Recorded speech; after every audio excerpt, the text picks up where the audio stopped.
அஸ்ஸலாமு அலைக்கும். Hello everyone. I am நிக்கா ஃப்ரம் நிக்கா ஸ்பெஷல். புன்னகை பூக்கள் மலரட்டும். ஃப்ரெண்ட்ஸ், இன்றைக்கி நம்ம சேனலில் என்ன வீடியோ பார்க்க போகிறோம்னா, அரிசி மாவு வச்சு பஞ்சு போல் நான் சாஃப்டான அப்பம் ரெசிபி தான் பார்க்க போகிறோம். அதை பார்க்குறதுக்கு முன்னாடி நம்ம சேனலை இப்போ தான் ஃபஸ்ட் டைம் பார்க்குறீங்கன்னா சப்ஸ்கிரைப் பண்ணிக்கோங்க. பக்கத்தில் பெல் ஐக்கானை கிளிக் பண்ணிவிட்டு ஆளுங்க நோட்டிஃபிகேஷனையும் கொடுத்துக்கோங்க. அப்போ தான் நான் இப்போம்னா வீடியோ போடணும் உங்களுக்கு நோட்டிஃபிகேஷன் வரும். இன்ஸ்டாவில் ஃபாலோ பண்ணாதவங்க ஃபாலோ பண்ணிக்கோங்க.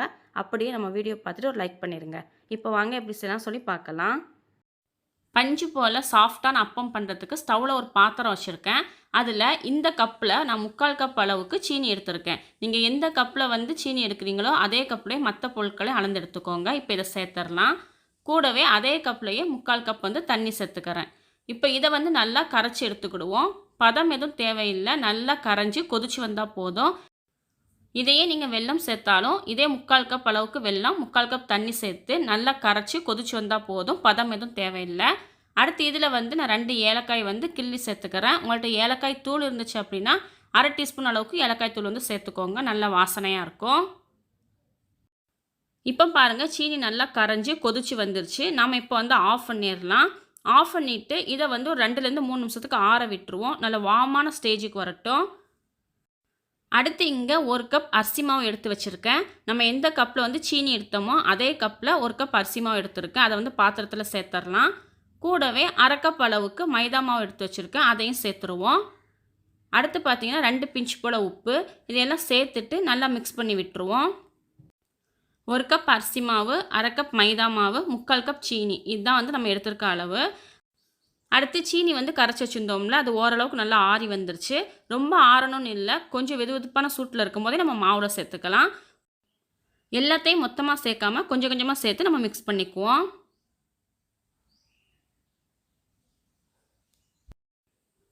இப்போ கொஞ்சம் சேர்த்துக்கலாம். இந்த அப்பம் பார்த்திங்கன்னா நல்ல சாஃப்டாக இருக்கும். நம்ம அரிசி மாவு சேர்த்துருக்கனால வெளியில் நல்ல கிறிஸ்பியாகவும் உள்ளே நல்ல சாஃப்டாகவும் இருக்கும். சீக்கிரமாகவும் செஞ்சு முடிச்சிடலாம். நான் இப்போ எல்லா சீனி தண்ணியும் சேர்த்துட்டேன். இப்போ நல்லா மிக்ஸ் பண்ணி விட்டுருவோம். கட்டிகள் எதுவும் இல்லாமல் நல்லா மிக்ஸ் பண்ணி விட்டுருவோம். இப்போ மாவு பார்த்திங்கன்னா ரொம்ப கெட்டியாக இருக்கிறதுனால நான் 2 ஸ்பூன் தண்ணி மட்டும் எடுத்து வச்சுருக்கேன். அதில் 1 ஸ்பூன் தண்ணி சேர்த்துக்கிறேன். சேர்த்துட்டு நல்லா மிக்ஸ் பண்ணி விட்டுருவோம். உங்களுக்கு தண்ணி தேவைப்பட்டால் மட்டும் எக்ஸ்ட்ரா சேர்த்துக்கோங்க. ஏன்னா இது தோசை மாவு பதத்துக்கு இருக்கணும். எக்ஸ்ட்ரா மறுபடியும் 1 ஸ்பூன் சேர்த்துருக்கேன். டோட்டலாக 2 ஸ்பூன் தண்ணி நான் எக்ஸ்ட்ரா சேர்த்துருக்கேன். 3/4 கப் தண்ணி நம்ம சீனி கரைக்கும் போது சேர்த்துருந்தோம். அது போக நான் 2 ஸ்பூன் தண்ணி எக்ஸ்ட்ரா சேர்த்துருக்கேன்.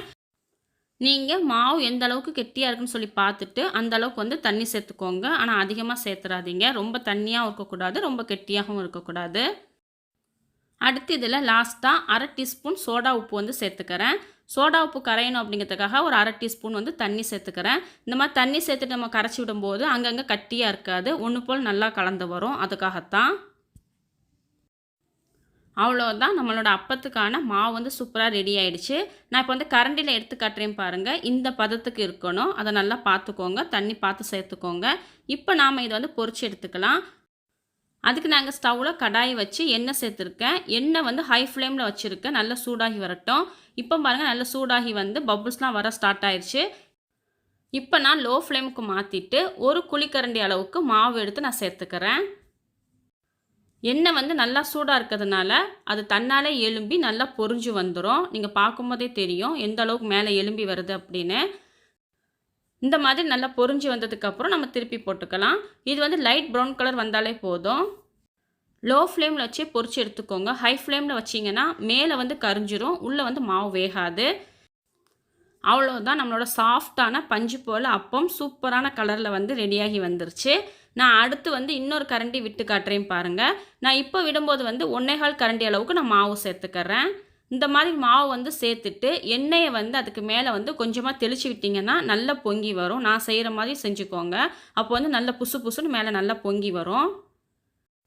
நான் இப்போ இதை திருப்பி போட்டு காட்டுறேன் பாருங்கள். எந்த அளவுக்கு நல்லா புசு புசுன்னு பொங்கி இருக்குன்னு உங்களுக்கே தெரியும். சின்ன சின்னதாக மாவு கிடக்கத்தை நம்ம ரிமூவ் பண்ணிடலாம். ஏன்னா அது கிடந்துச்சுன்னா அப்படி ஒரு மணி கரிஞ்சு உள்ளேயே கிடக்கும்.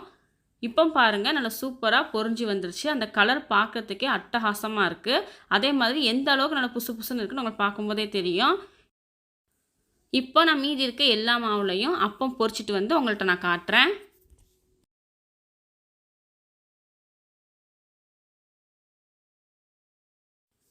அவ்வளோதான், நான் எல்லா மாவுலையும் அப்போ வந்து பொரிச்சு எடுத்துட்டேன். ஃப்ரெண்ட்ஸ், அவ்வளோதான் நம்மளோட சூப்பரான டீ டைம் ஸ்நாக்ஸ். அதுவும் 5 நிமிஷத்தில் பஞ்சு போல் சாஃப்டான அப்பம் வந்து ரெடி ஆகிடுச்சு. இப்போ நடுவில் இருக்கிறது பார்த்தீங்கன்னா, நம்ம ஃபஸ்ட் டைம் விட்டோம்ல, ஒரு குழிக்கரண்டி அளவுக்கு மாவு, அந்த அப்பம் தான் அது. அதையே நான் வந்து எடுத்து உங்கள்கிட்ட காட்டுறேன் பாருங்கள். நடுப்பகுதியில் ஃபுல்லாக நல்லா சாஃப்டாகவும், ஓரங்களில் ஃபுல்லாக நல்லா கிறிஸ்பியாகவும் இருக்குது. பார்க்குறதுக்கே சூப்பராக இருக்குது. கலரும் அட்டகாசமாக இருக்குது. இப்போ நான் உங்கள்கிட்ட பிச்சும் காட்டுறேன் பாருங்கள் எவ்வளோ சாஃப்டாக இருக்குன்னு. நம்ம லோ ஃப்ளேமில் வச்சு பொரிச்சிருக்கனால நல்லா வெந்து வந்திருக்கு. இப்போ அடுத்து வந்து நம்ம இதை வந்து சாப்பிட்டு பார்க்கலாம் எப்படி இருக்குன்னு சொல்லி. சூப்பராக இருக்குங்க. நல்லா சாஃப்டாக இருக்குது. நான் உங்கள்கிட்ட ஏற்கனவே சொன்ன மாதிரி நடுப்பகுதியில் ஃபுல்லாக வந்து சாஃப்டாகவும், இந்த ஓரங்களில் வந்து நல்லா கிறிஸ்பியாகவும் இருக்குது. நான் உங்களுக்கு வந்து அமுக்கி காட்டுறேன் பாருங்கள் எந்த அளவுக்கு அப்போ வந்து சாஃப்டாக இருக்குது அப்படின்னு. சூப்பராக இருக்குது. அதே மாதிரி இனிப்புமே கரெக்டாக இருக்குது. 1 கப் நம்ம மாவு எடுத்தோம்னா அதுக்கு 3/4 கப் சீனி வந்து கரெக்டாக இருக்குது. ஸோ கண்டிப்பாக நீங்கள் வந்து ட்ரை பண்ணி பாருங்கள். இந்த வீடியோ பிடிச்சிருந்தா உங்கள் ஃப்ரெண்ட்ஸ் அண்ட் ஃபேமிலி கூட ஷேர் பண்ணிவிட்டு, அப்படியே சப்ஸ்கிரைப் பண்ணாதவங்க சப்ஸ்கிரைப் பண்ணிடுங்க. மறக்காமல் லைக் பண்ணிடுங்க. ஓகே ஃப்ரெண்ட்ஸ், தேங்க்ஸ் ஃபார் வாட்சிங். Stay safe. மரம் வளர்ப்போம், இயற்கை காப்போம்.